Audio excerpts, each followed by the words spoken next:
Today we are working on a very long and tedious project of hand fabricating a rose gold tennis bracelet from scratch. So here we have some rose gold tube that we've brought over to the lathe, and we are going to take two different methods to part off the tubing into the exact size that we need. So this first method, we are using a very thin 0.2 millimeter cutoff disc to slowly cut off the tube at the exact size that we want.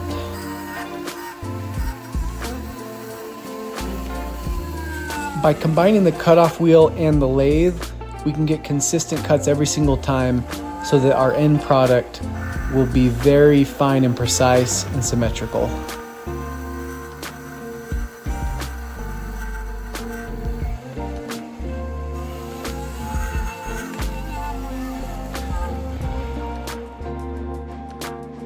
Where we're working with such small little pieces, just little fine adjustments on the hand wheel are all we need.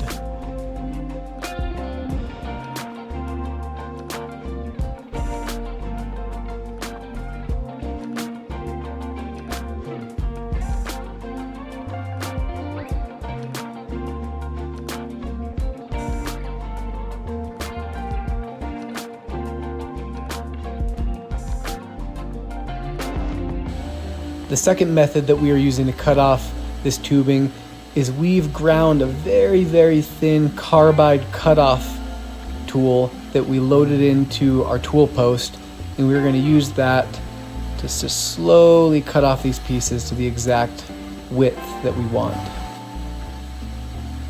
The only downside to doing it this way is that little tool, that little parting tool that we made, is super thin because we don't want to waste any metal. And it's very fragile, so we have to take very small cuts and use a lot of lubricant to make sure that it doesn't bind and snap.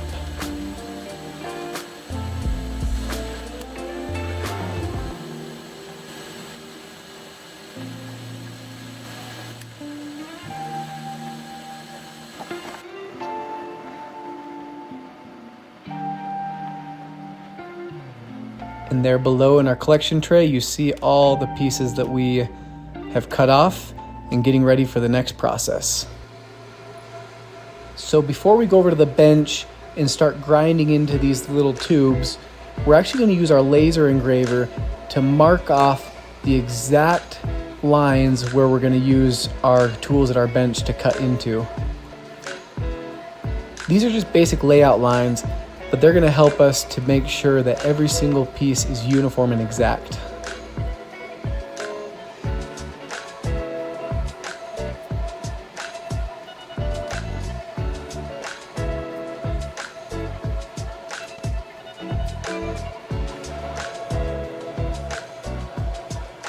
Here you can see those lines and also some holes where we're going to drill, and also some side gaps that we're going to cut into on this piece.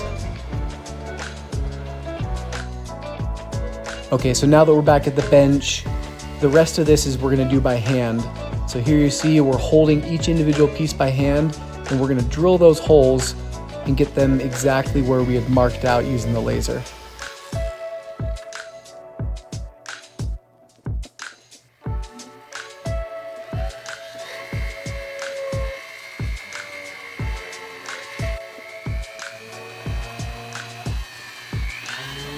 And then we're going to take a cylinder burr, and those two vertical lines that we had the laser engrave, we are going to cut out a little notch, and those notches are going to be where the prongs sit, and then we'll solder those prongs on later. So here you see we're just taking small cuts, getting it exactly and as precise as we can.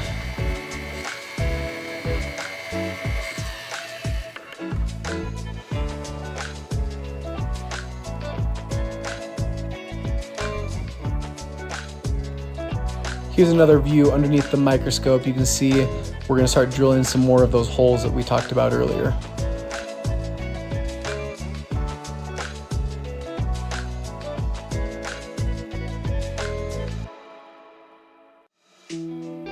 Like I said, this is a very tedious process because we have to drill each individual hole, and then we do this for about 40 to 50 different pieces, which will then solder and connect together one by one.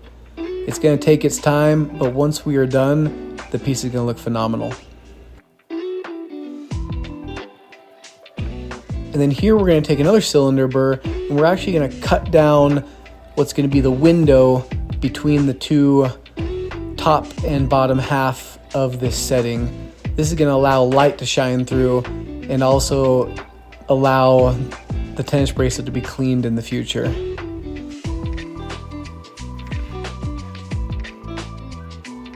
So there you go. We have all of those pieces all cut and drilled, and on to the next step.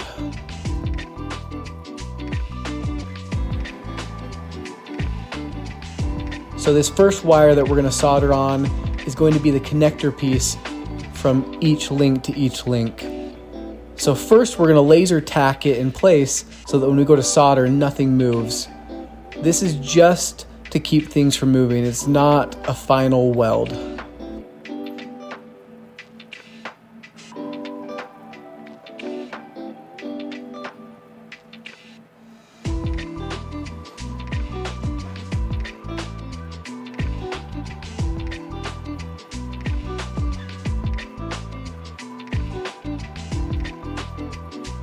Here you'll also see where we're cutting our wire.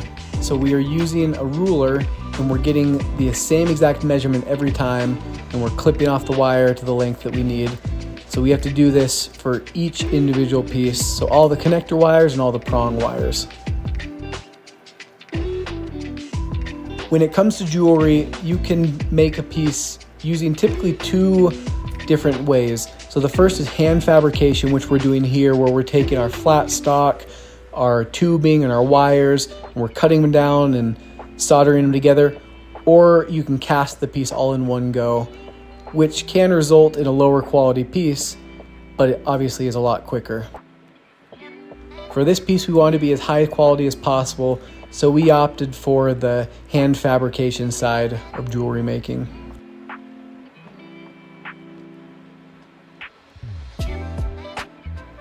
So here you see we've fluxed our pieces and we've added the solder, and then we're heating them up so that that solder flows and connects those wires permanently.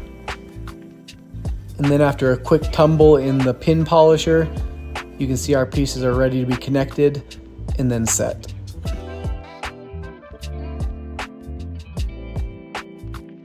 So remember that first wire that we soldered on? Well, we're going to bend it into a tight little U shape, and then what we're going to do is we're going to add that and loop it through the next piece, and then we'll actually solder it back onto itself so that it acts like a little hinge and connects those pieces. It allows the pieces to move freely to some degree, but also it keeps them nice and tight next to each other.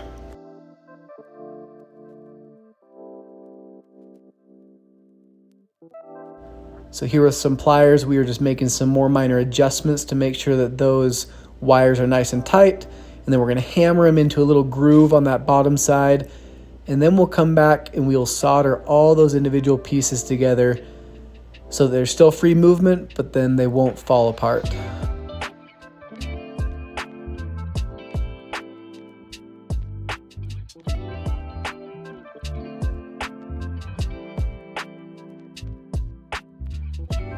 This is a very delicate process because what we don't want to do is flow too much solder on there and cause the piece to bind. If there's too much solder and you end up fusing two of the settings together, then you won't have that free movement that you want in a tennis bracelet like this.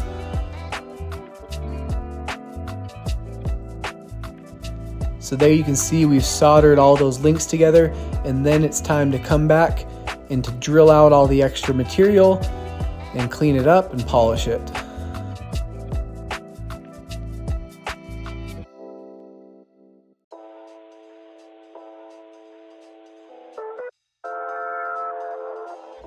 So here we're using a really thin carbide cylinder burr to come in and cut off the extra pieces of metal, and then we're coming back and flat lapping the bottom of this so that it's nice and flush and has a nice clean surface.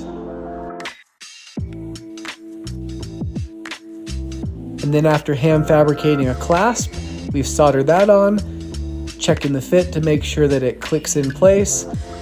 And there we have our tennis bracelet, all ready for the stones to be set.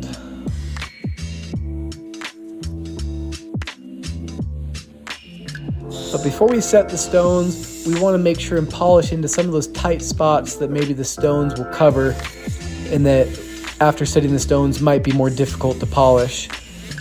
So we're going to take our hand tools and different brushes and rouges and polishing compounds, and we're going to give a pre-polish to this piece, and then we'll come back and set our stones and give it a final polish.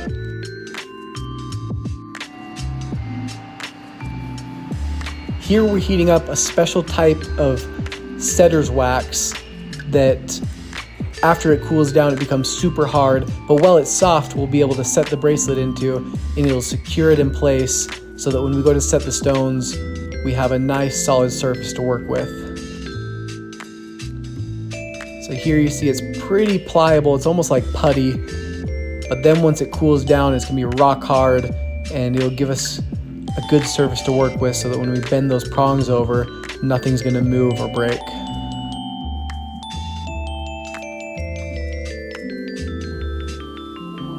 So for this project, we are working with a very cool type of sapphire called a Montana sapphire. And as you can see here, there's a wide variety of greens and turquoises and purples and yellows and blues that this type of sapphire provides. So for this project, we don't have a specific orientation. The customer really wanted kind of a random look to her bracelet. So we are just going to add them in kind of at random so that the colors all blend in and look very unique and one of a kind. So here you see we have a special little tool that we're just slightly bending the prongs out, and then we'll come back and undercut those with a burr and add the stones in, then bend the prongs back over.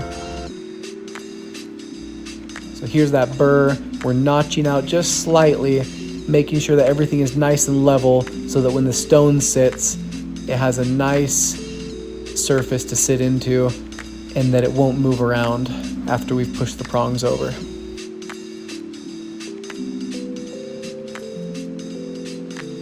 So we add the stones in one by one, checking their fit, making sure they're nice and level, and then once they're where we want them, we will actually pull the metal prongs back over the top of the stones and hold them in place securely.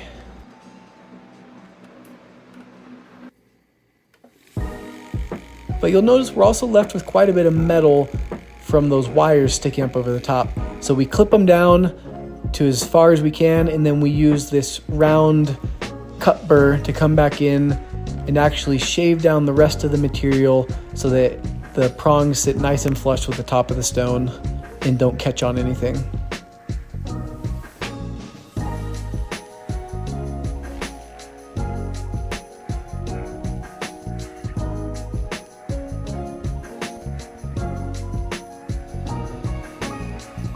Then we'll heat our wax back up and we will pull the bracelet off, and we'll soak it in some acetone to clean off any of that residue, and then we'll give it a final polish.